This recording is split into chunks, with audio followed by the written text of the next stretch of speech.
Di tengah perjalanannya Sayyidina Anwar tak sengaja melihat sebuah pohon yege aneh, tidak ada selembar daun pun yang tersisa pada pohon itu meski bentuknya sangat besar dan subur. Kemudian dari dalam hatinya beliau mendapatkan ser, bahwa pohon ini memiliki akar yang sangat luar biasa. Pusaka ini mampu menyembuhkan segala jenis penyakit apapun di muka bumi ini. Kemudian beliau pun mengambil akar pohon tersebut yang dikenal sebagai oyot nemang dan dinamai pusaka Latta Mahudadi. Kemudian Sayyidina Anwar melanjutkan perjalanan, dia berjalan terus namun, dia lupa arahnya menuju kembali kerajaan Kusnia Malibari akibatnya menjadi tersasar dan terlunta-lunta hingga ribuan tahun lamanya, dan akhirnya memutuskan untuk tidak pulang. Lagi pula menurutnya mungkin keluarga mereka pun sudah meninggal karena sudah ribuan tahun ia berkelana dan saat itu juga sudah memasuki zaman Nabi Musa alaihi salam. Kemudian sampailah beliau di tepi pantai Laut Hitam. Beliau melihat ada dua orang yege sedang melakukan ritual ilmu sihir dan ini sangat menarik hatinya untuk mendekati dan melihatnya dengan lebih jelas. Ternyata kedua orang tersebut adalah Harith dan Marut. Di sela kegiatan mereka Sayyidina Anwar menemukan kesempatan dan mengutarakan keinginannya untuk berguru kepada kedua mereka dan Marut pun bersedia mengangkat beliau menjadi murid mereka. Sayyidina Anwar sangat cepat mempelajari ilmu dari keduanya, dan dalam waktu singkat berhasil menguasai berbagai ilmu, di antaranya ilmu sihir, ilmu bumi, ilmu perbintangan, ilmu semua bahasa, ilmu astronomi, fisika dan lain-lain.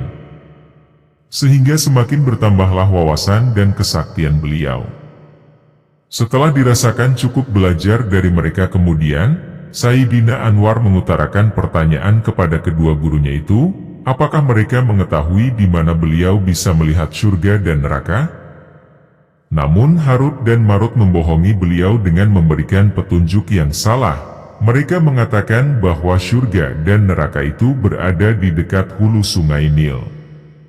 Mendengar informasi tersebut kemudian beliau bergegas pamit pada keduanya, karena beliau sangat ingin segera menyaksikan surga dan neraka.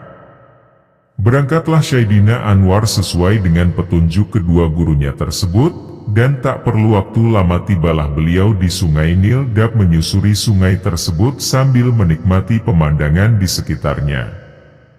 Sungguh tak disangka beliau bertemu dua orang yege tidak asing baginya. Kedua orang tersebut adalah paman dan bibi beliau yege bernama Sayyidina Latta dan Siti Uswa putri putra dari Nabi Adam yang ke-16. Beliau menghampiri keduanya seraya bertanya, apakah kalian ini paman dan bibi? Apa yang sedang kalian lakukan di tempat ini? Dan bagaimana semua ini bisa terjadi?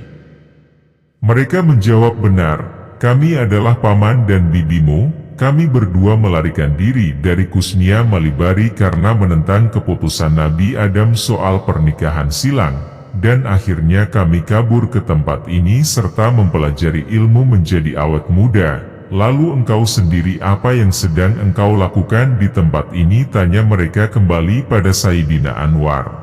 Beliau pun menceritakan pengalaman dan perjalanannya hingga akhirnya bertemu keduanya di sini. Setelah mendengar jawaban Sayyidina Anwar, paman bibinya pun mengajak beliau untuk singgah di kediaman mereka yege. Pada akhirnya Sayyidina Anwar pun kembali menuntut ilmu dari paman dan bibinya tersebut. Antara lain ilmu yang dipelajarinya ada ilmu biologi, ilmu ketagihan, ilmu berburu, ilmu bermusik dan tentu saja ilmu menjadi awet muda. Setelah menyelesaikan menuntut ilmu pada paman dan bibinya, kemudian beliau pamit hendak melanjutkan misinya dalam upaya mencari lokasi surga dan neraka. Kedua paman dan bibinya pun mengizinkan beliau meski dengan berat hati karena masih sangat merindukan keponakannya ini. Terlihat dari kejauhan oleh Sayyidina Anwar, bahwa sebentar lagi dia akan segera sampai di hulu sungai. Hatinya sangat girang tampak dari senyuman yang terbentuk dari bibirnya. namun kebahagiaan itu tak bertahan lama karena begitu beliau sampai di hulu sungai, beliau tidak menemukan apa yang dicarinya, tidak ada surga dan neraka di sana. Yegi ada hanya sebuah gunung dengan kawah yang bergejolak dari Gunung Kabshi. Seketika itu juga kemarahannya memuncak, beliau merasa ditipu oleh kedua gurunya yaitu Harut dan Marut. Namun saat lalu melampiaskan kemarahannya, beliau mendengar pada suara dari puncak gunung yang memanggilnya dan memintanya untuk melanjutkan perjalanannya menuju puncak Gunung Kabshi dan dengan rasa penasaran beliau pun mengikuti arah sumber suara tersebut. Tepatnya di puncak gunung tersebut telah menunggu seorang lelaki tua dengan pakaian ala seorang Brahmana memintanya mendekat. Ternyata Ajazil menjumpainya kembali saat ini. Ajazil mengatakan bahwa Sayyidina Anwar berhak menerima anugerah dari Tuhan. Sebuah mustika saktifik dapat membuat siapa saja yang memiliki mustika ini, maka akan dan melihat surga dan neraka. Nama mustika tersebut adalah Retno Tumilar. Terimalah anugerah ini. Kemudian setelah itu, Ajazil kembali mengajarkan Sayyidina Anwar beberapa lagi ilmu kesaktian tambahan pada beliau, di antaranya ilmu memasuki alam kematian, ilmu panitisan, ilmu malih rupa, ilmu bolak-balik waktu, dan ilmu syaifi korib. Hingga pada puncak pelajaran ini Ajazil memintanya untuk kembali bertapa dengan cara mulai pagi hingga petang mata harus terus memandang pada titik matahari. Jika gelap tiba hari berendam di dalam air, dan Sayyidina Anwar pun mengikuti arahan dari Ajazil, dan mulailah bertapa sesuai apa Yegi perintahkan padanya, hingga memakan waktu selama 7 tahun. Di akhir masa bertapanya, yaitu saat matahari mulai terbenam, sesuatu terjadi pada diri beliau. Beliau merasakan tubuhnya terasa terkoyak-koyak dan sangat menyiksa rasa sakitnya. Akibat kejadian ini membuat Sayyidina Anwar menjadi pingsan.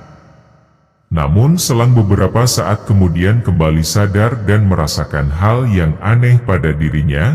Ternyata kini beliau sudah tidak lagi memiliki tubuh kasar, hanya memiliki tubuh halus layaknya bangsa jin malaikat. Kemudian datanglah kembali Ajazil menghampiri beliau. Setelah mencapai tahap ini Ajazil mengatakan bahwa selesailah sudah. Sayyidina Anwar menuntut seluruh ilmu dari Ajazil. Semua ilmunya telah dikuasai semua oleh Sayyidina Anwar dan itu ditandai dengan perubahan fisik beliau. Yegi saat ini telah menjadi total sebagai energi seluruhnya tanpa ada fisik materi. Kemudian Ajazil pamit meninggalkan Sayyidina Anwar.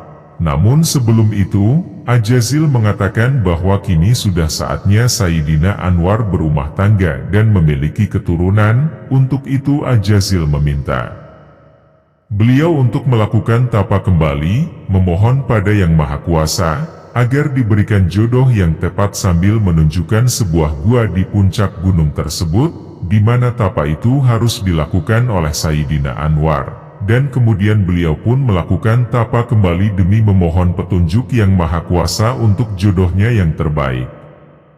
Di suatu tempat di sebuah kerajaan yang bernama Kerajaan Baladewa, yang dipimpin seorang raja bernama Prabu Nur Hadi yang merupakan keturunan Jan Bani Jan yang didampingi seorang patih bernama Amir, sedang membahas perihal putri tinggal sang raja yang sudah waktunya menikah. Sang raja sangat mendambakan seorang cucu di usianya yang semakin senja. Keduanya terlihat sangat serius membicarakan hal ini. Sementara itu, di dalam sebuah kamar yang sangat indah dalam kerajaan tersebut, putri Raja Prabu Nur Hadi yang bernama Dewi Nurini sedang tidur, dan dalam mimpinya ia didatangi seorang kakek tua yang mengatakan bahwa jodohnya kini sudah sangat dekat. Sang kakek tersebut rupanya Ajazil. Yegi masuk ke alam mimpi Dewi Nurini.